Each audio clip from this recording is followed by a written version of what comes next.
Imagine if someone is trying to kill dogs in your hometown, and on top of this, has been doing this for over 3 years, and has still not been caught. How would you feel? For many, this would be unbearable, but this particular situation is reality for user DonutHorse, who posted about this on the RBI subreddit just a few days ago. Let's investigate this. A little bit of a background. I live in a city in Sweden with around 340,000 inhabitants. Since December 2020 till today, we've had over 150 known attempts to hurt and kill dogs.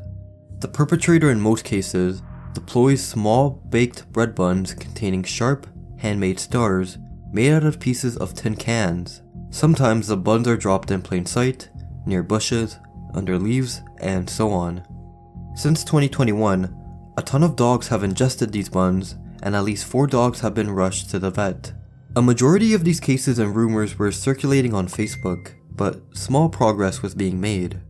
You can only imagine how something like this has been so disregarded, and because of this, the OP then decided to take matters into their own hands by creating a website regarding the cases.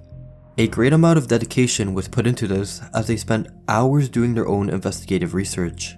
For example, it was stated that they attempted to figure out what brands of tin cans were used. Some of the pieces had text on them. Sometimes there were parts of a phone number and had little pieces of the logo, but this would eventually lead to nowhere since they were quite common. Instead of giving up at this point, they then explained how they got a hold of all the police reports and started to enter the information into Google Maps. After that was done, I want you to take a good look of where these incidents have taken place. Currently, there have been no reasonable leads yet, and there hasn't been a single sighting of this perpetrator. The best guess is that whoever is doing this is either doing this late at night when residents are sleeping, or in the early morning before people wake up. Now, looking back at the website that was previously mentioned, let's just say it covers everything that has been involved. From the location where dogs have been killed or severely hurt, to local media coverage, an option to report an event, and finally, the latest events. This website is entirely in Swedish, or svenska, but it gives you the option to translate it fully in English. The only part that couldn't be translated was the latest events, so this is where my good friend Deep L came into play. After looking through and translating the latest events, it roughly translated to this. A total of 160 police reports have been made, plus another 19 that haven't been reported yet, but were mentioned in the Facebook group. Of the 160 police reports, a preliminary investigation has been started in about 14% of the cases. 94 of them are related to cases of finding sharp pieces of metal and bread rolls. Judging by the pictures that were presented, it seems to be the same buns of bread and pieces of tin metal that were found since 2020. Because of this, there's a high probability that it's been the same perpetrator the entire time. One of the more disturbing things found in the buns were pieces of a blade from a carpet knife, which was confirmed to be found in 2 bread buns. Adding on to this, there have been 23 reported cases from chicken pieces, bones, ham, dry food, and more, where it was suspected that they could have been poisoned. These are huge points to consider since whoever was doing this clearly wanted these dogs to get severely sick, hurt, or die. Because of this, more concern was pushed onto this case, and so the OP has gained access to bread bun from one of the cases and is planning to recreate the bun with various store-bought doughs such as pizza kits and puff pastries. By doing this, it may be possible to find out what kind of dough was used.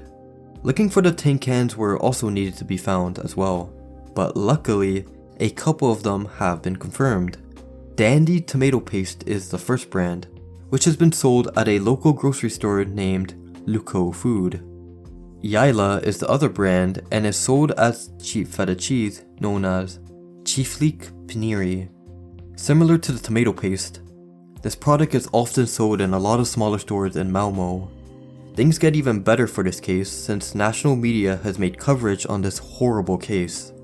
The 6 articles linked on the website all share a majority of the same information. Upon further investigation, I managed to find some new information that was mentioned in a couple of them. In this article, it states that it's not necessarily easy to identify fingerprints or DNA traces on these types of objects. In this case, they're referring to pieces of metal in the buns. This is because if the shards of metal were inserted into the buns before they were baked, which chances are they most likely were, the heat caused by being baked would eliminate all the oils in the fingerprints and there would be no DNA to scan. Furthermore, it's difficult to determine if one or more people are committing these types of actions, and in several cases, the buns have been placed in the municipality's special dog kennels, where the owners could freely release their pets. In another article written by the same news organization, they explained it's cynical, well-planned, and incredibly persistent. A healthy person wouldn't be capable of doing this. But with all of this, there was still the question of who is behind this, and all the news reports have stated that no suspect has been confirmed.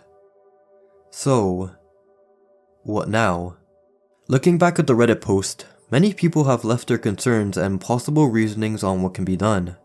A couple users advised that the residents could organize a community watch, specifically for early morning joggers and dog walkers to keep an eye out.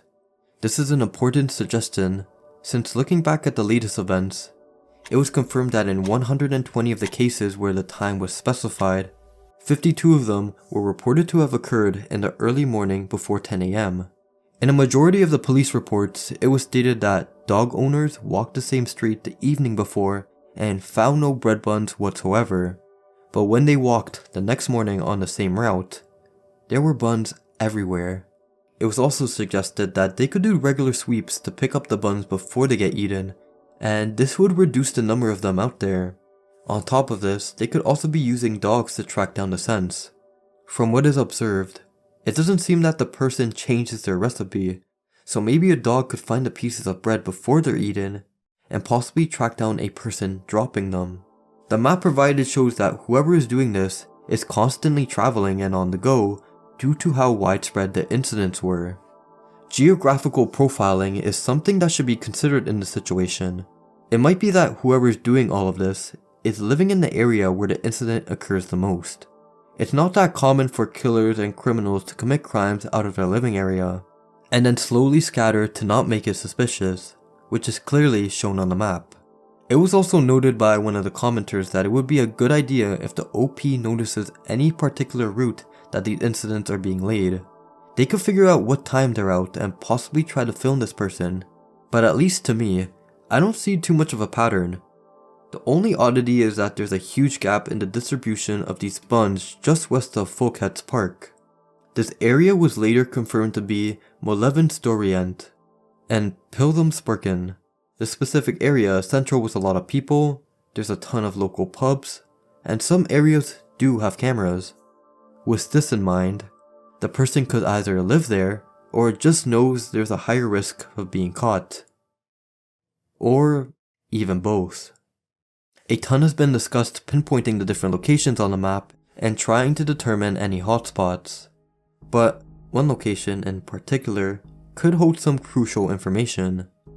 By the Ingo patrol station, the suspect dropped buns there twice. Since it's a patrol station, they do have cameras and it would be the best bet of catching this person in the act.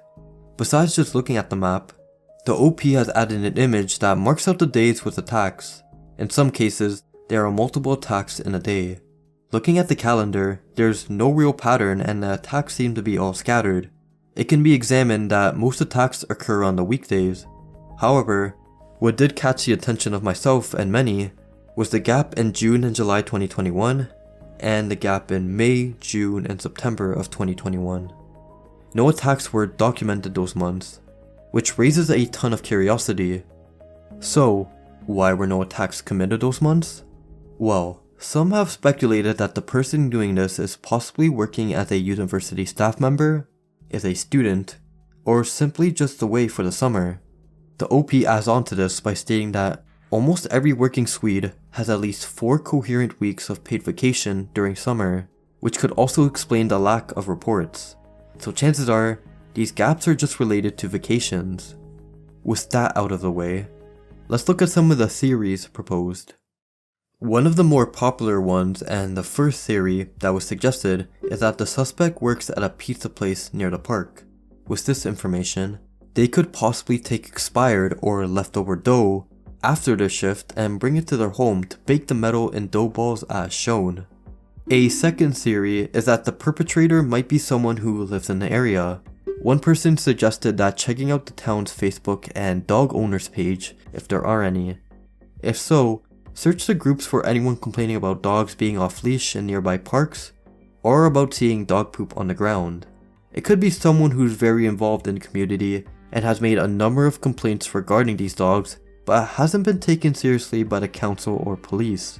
There's a possibility that they could have been so fed up with being ignored that they eventually took matters into their own hands to harm these dogs. Another theory is that the person killing and hurting these dogs is either a serial killer or just a person mad at society. Personally, I would count this one out since serial killers in Sweden are extremely rare. I would say that the second theory is likely the most reasonable out of all of these, but if any of you watching have your own opinions, please let me know in the comments. This case gets even more interesting since it was just recently mentioned that the OP talked to some local papers last week, and next week, they will be interviewed by one of the larger Swedish news stations, which will hopefully put some more pressure on the higher authorities. In the end, all we can hope for is that whoever is doing these crimes is caught.